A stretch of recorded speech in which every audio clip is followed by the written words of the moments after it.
జిల్లాలో జెడ్పీ ప్రభుత్వ నిధులతో సొంత ఎస్టేట్ కు రోడ్లు వేసుకున్నారని, సర్వే నెంబర్ 56/1లో 5 ఎకరాలకు పాస్ బుక్లు పొందారని టీడీపీ నియోజకవర్గ ఇన్ఛార్జ్ జగన్మోహన్ రాజు ఆరోపించారు. రాజంపేట పట్టణంలో ఆయన ఎమ్మెల్యే ఆకేపాటి అమర్నాథ్ రెడ్డిపై తీవ్ర స్థాయిలో విమర్శలు గుప్పించారు. టీటీడీ కళ్యాణ మండపం కోసం ఇచ్చిన 1.5 ఎకరాలను తర్వాత భార్య పేరుతో రిజిస్ట్రేషన్ చేసుకున్నారని ఆరోపించారు. అలాగే అన్నమాచార్య ఇంజనీరింగ్ కాలేజీ వద్ద 5.6 ఎకరాలు, మిత్ర ఫౌండేషన్ పేరుతో 1 ఎకరం 15 సెంట్లు ఆక్రమణ జరిగిందని తెలిపారు.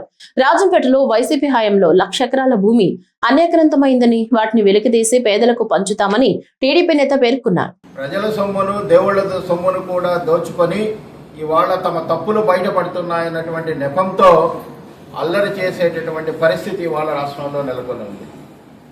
వైసీపీ వాళ్ళు చేసేటటువంటి గగ్గోలకి మేము కొన్ని ప్రశ్నలు వేయాలనుకుంటున్నాం.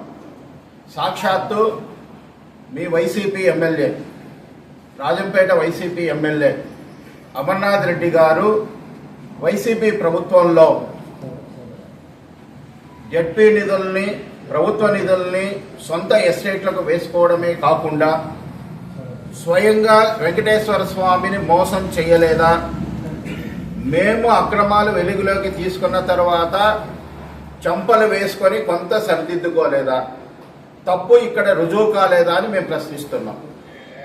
ఈ విధంగా మీరు తప్పుల మీద తప్పులు చేసి ఎక్కడ మా బండారం బయటపడుతుందో అని చెప్పి ఇవాళ దేవుని పేరిట మీరు ఆందోళనలు తర్వాత తప్పుడు ప్రచారాలను చేయట్లేదా?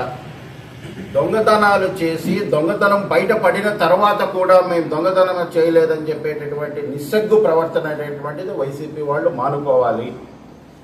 ఇంకా మీరు మాట్లాడితే మీ అక్రమాలన్నీ కూడా ఇంకా చాలా బయటికి వస్తాయి.